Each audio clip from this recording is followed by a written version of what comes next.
Olá pessoal, comandante Leonardo Matos aqui, esse é o nosso Conexão Geo número 196, hoje é sexta-feira, 12 de agosto de 2022. Agradecendo aí pelo apoio de vocês, pelas manifestações nas redes sociais, os likes dados lá no YouTube, e tenho visto aí muitos de vocês compartilhando os meus podcasts, isso aí ajuda a divulgar esse meu trabalho e fico muito agradecido por isso. Como sempre tenho feito, o início do nosso Conexão Geo, falando sobre a atualização do conflito na Ucrânia, o ponto na parte política, trago a grande, eu já tinha falado isso na semana passada, mas a grande preocupação com relação à usina nuclear de Zaporizhzhia, que está ocupada pelos russos, e há acusações de ambos os lados, dos ucranianos, de estarem atacando a posição da Rússia dentro da usina, ou seja, há uma tensão, a ONU tem falado sobre isso, a Agência Internacional de Energia Atômica tem falado sobre isso, inclusive estão especulando aí de haver como se fosse uma zona neutra em volta da usina nuclear, é realmente preocupante. E isso na semana que infelizmente o mundo tem que lembrar dos ataques nucleares a Hiroshima e Nagasaki, 6 e 9 de agosto de 1945. Então acho que, não sei, acho que até a imprensa deveria usar dessa memória do que aconteceu, da tragédia, das mortes e de como foi as horríveis consequências dos ataques de Hiroshima e Nagasaki em 1945, para os governantes pararem de brincar com relação a essa questão aí da usina nuclear de Zaporizhzhia. Ao mesmo tempo, também no campo político, estamos acompanhando aí a instabilidade entre Sérvia e Kosovo, lá nos Balcãs. Lembrando que a Sérvia é grande parceiro da Rússia, tem fortes relações com a Rússia, e o Kosovo recebe ajuda de vários países da Europa. O Kosovo ainda não é considerado um país propriamente dito. Grande parte de Kosovo não considera, parte da região de Kosovo não se considera do Kosovo, mas sim ainda da Sérvia. Os dois estão se estranhando e há uma tensão muito grande lá. E o que isso tem a ver com a guerra da Ucrânia? Tem a ver que, obviamente, a Rússia tem fortes laços com a Sérvia, como eu falei, e isso aí, de uma certa forma, a gente está acompanhando os desdobramentos e o que essa crise ali nos Balcãs pode impactar em relação à questão da Ucrânia. E também outra região onde a Rússia tem forte presença, que é no cessar-fogo entre armênios e azerbaijanos, né, na região de Nagorno-Karabakh. Existem lá aproximadamente 2.000 militares russos mantendo o cessar-fogo entre Armênia e Azerbaijão, e esse cessar-fogo foi rompido na semana passada e, logicamente, a tensão na região aumentou bastante óbvio, digamos assim, quase que uma distração para a Rússia, né, em relação ao conflito, em relação ao seu alvo principal, que é o conflito que ela está tendo lá na Ucrânia, tanto a região dos Balcãs com a Sérvia, como a questão lá no Cáucaso entre Azerbaijão e Armênia. Isso no campo político. No campo militar, o que chamou mais atenção essa semana foram as explosões ocorridas numa base aérea russa na Crimeia. Esse assunto é um assunto top na parte militar da semana, porque a Ucrânia ela admitiu que suas forças especiais tomaram parte na ação, mas não explica o que aconteceu. Não sabemos se foi um ataque com mísseis ucranianos, e se foi assim, realmente mostra aí uma capacidade nova para a Ucrânia em termos de precisão, de conseguir destruir alvos em terra com essa precisão. A Rússia não fala nada, não admite que aconteceu esse ataque, mas obviamente é um ponto bastante interessante para a gente acompanhar os desdobramentos. No terreno, há uma mobilização, em linhas gerais, de parte da tropa russa para o sul, né, para reforçar a posição naquela região de Kherson. Lembrando que do outro lado tem a cidade de Mykolaiv, que ainda está de poder da Ucrânia, e os especialistas militares que estão acompanhando o dia a dia o conflito estão na dúvida se essa questão indica uma tendência da Rússia de avançar sobre outras posições no sul da Ucrânia, inclusive a cidade de Odessa, né, o porto de Odessa, importantíssimo, ou se é mesmo só para reforçar as posições em Kherson. No leste, a Rússia segue avançando lentamente e vai acabar conquistando toda a região do Donbas, né? Ou seja, consolidando a sua posição, não apenas naquelas duas repúblicas rebeldes de Donetsk e Lugansk, mas em toda a região do Donbass ucraniano.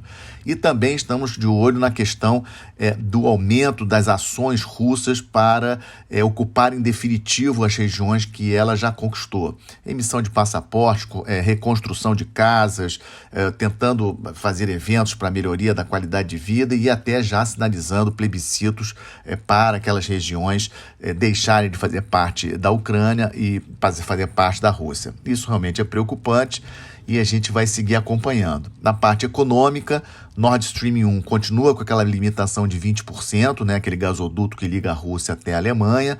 A seca na Europa preocupa também a Alemanha, porque isso vai comprometer a questão, inclusive, de transporte pelos rios alemães, que estão muito secos, né? A Alemanha usa muito seus rios para transporte de material, inclusive de carvão, né? Para as novas usinas de carvão que foram reativadas.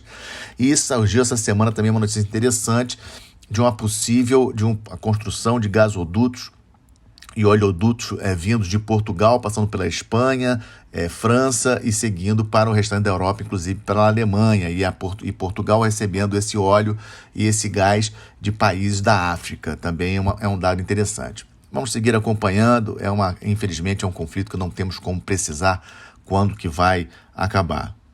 O tema principal do nosso Conexão Geo de hoje: a China vai tomar Taiwan agora ou não? Isso aí é uma questão que eu até coloco para vocês.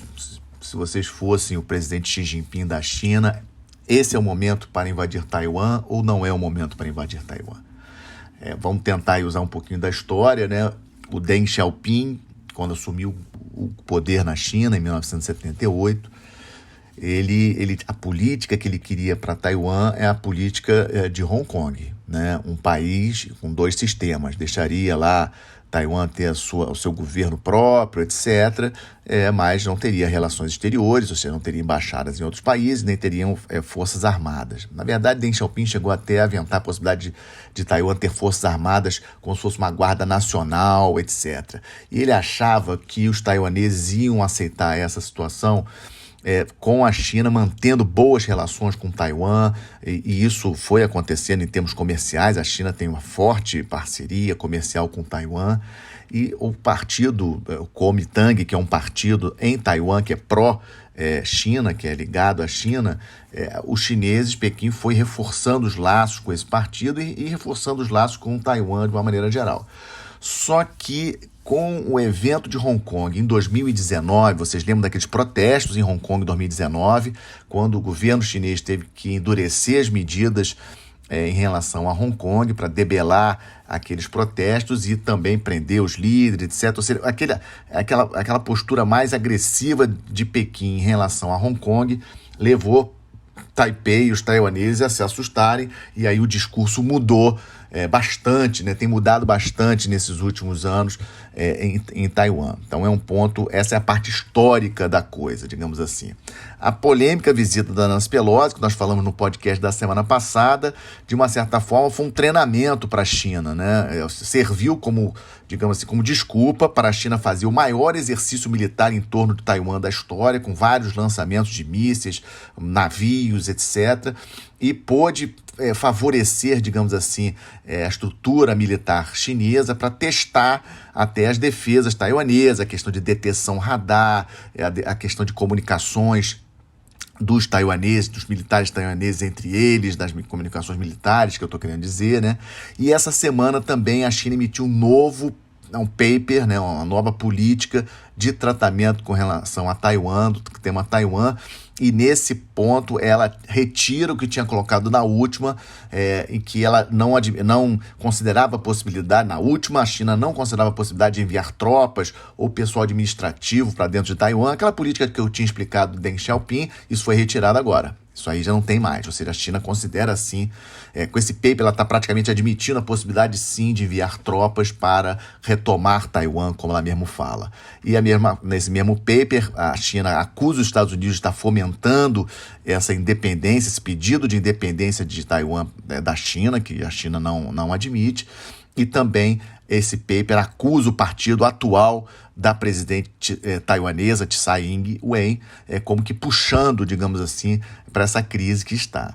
É interessante nós vemos as pesquisas de opinião dentro de Taiwan com relação a esse assunto. Vejam bem, apenas 5,1% da população taiwanesa quer independência imediatamente e 1,3% querem a unificação com a China. A grande maioria da população taiwanesa quer ficar do jeito que está, ou seja, essa questão um pouco dúbia, né? Ou seja, a Taiwan não se torna um país reconhecido internacionalmente, mas tem a sua independência na prática, liberdade de fazer acordos econômicos e comercializar com todos os países, etc. É bem interessante, né? Ou seja, os extremos são a minoria, né? As posições extremadas em Taiwan não representam o que a maioria da população quer. E uma notícia também, nessa quarta-feira, o vice-líder do partido Kuomintang, que é o partido pró-China, saiu de Taiwan para fazer várias visitas na China. Isso preocupa, por um lado, pode estar indicando algum plano de Pequim com relação a Taiwan, então é algo para a gente acompanhar. Em termos militares, a China poderia até aproveitar esse momento que os Estados Unidos têm apenas um porta-aviões naquela região, que é o Ronald Reagan, que é um porta-aviões sediado no Japão. O Abraham Lincoln, que era o outro porta-aviões americano que estava no Pacífico, navegando ali na região do Havaí, etc., ele já atracou ontem em San Diego. Ou seja, os Estados Unidos, em termos navais, está com uma capacidade militar menor naquela região.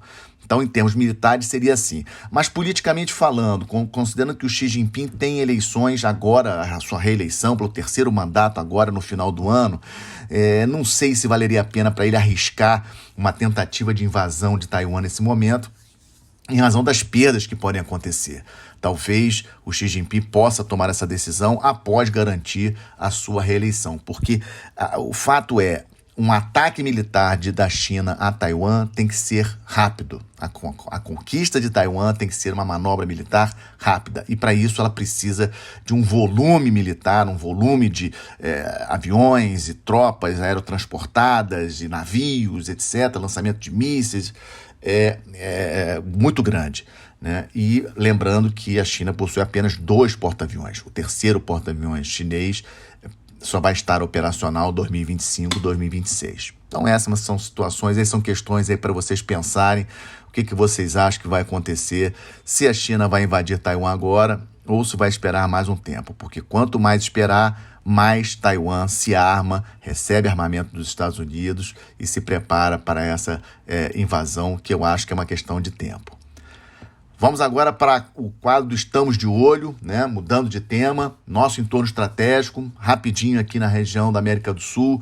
No Peru, uma coisa inédita, o presidente do Peru, Pedro Castillo, foi proibido pelo Congresso de sair do país para comparecer na posse do novo presidente da Colômbia, o Gustavo Petro, no último domingo, com medo do presidente Castillo fugir do país, porque ele está sendo bastante pressionado em função de várias questões. Já ocorreram 2 processos de impeachment no Peru e agora parece, tudo indica, que o Congresso peruano pode abrir um terceiro processo de impeachment e dessa vez, além do processo de impeachment, retirando Pedro Castillo, ele ser acusado de várias questões aí de corrupção, etc. Ou seja, a situação do Pedro Castillo, que é de esquerda no Peru, bastante sensível. Na Argentina, Alberto Fernandes se reuniu com o Gustavo Petro, o presidente Alberto Fernandes da Argentina, no dia da posse, logo depois, no dia 7, né, para tentar, obviamente, a gente não tem detalhes do que eles falaram, mas a imprensa especula que seja a questão de articular a esquerda na América do Sul, a Argentina com Colômbia, com Peru, com Chile, Bolívia, tentando fazer aí uma união aí da esquerda na América do Sul. Mas enquanto isso, em casa, Fernandes está sofrendo bastante. Inflação de julho na Argentina, 7,4%. Somente em julho, 7,4%. Anualizada, a inflação na Argentina está em 71%. E no Chile, renovou pela 4ª vez o estado de emergência na região macro-sul do país por conta das manifestações dos mapuches, né, dos indígenas, né, da comunidade indígena mapuche. Isso está preocupando muitos proprietários de terra ali no sul do Chile, uma questão bastante sensível. Lembrando que temos referendo para a nova Constituição chilena no dia 4 de setembro. E fechando esse entorno estratégico, a questão do Uruguai. O Senado uruguai aprovou o acordo de defesa com a China, que envolve vários aspectos, inclusive intercâmbio de pessoal, cursos, treinamentos e venda de material. É algo que nós devemos acompanhar. Entorno estratégico brasileiro, o Uruguai fechando um acordo de defesa com a China, bem aqui ao sul do Brasil. Outro ponto também do estamos de olho, tensões no Oriente Médio, Israel contra a Jihad Islâmica dentro da faixa de Gaza no último final de semana, 45 pessoas morreram, entre elas 16 crianças, mais de 300 feridos.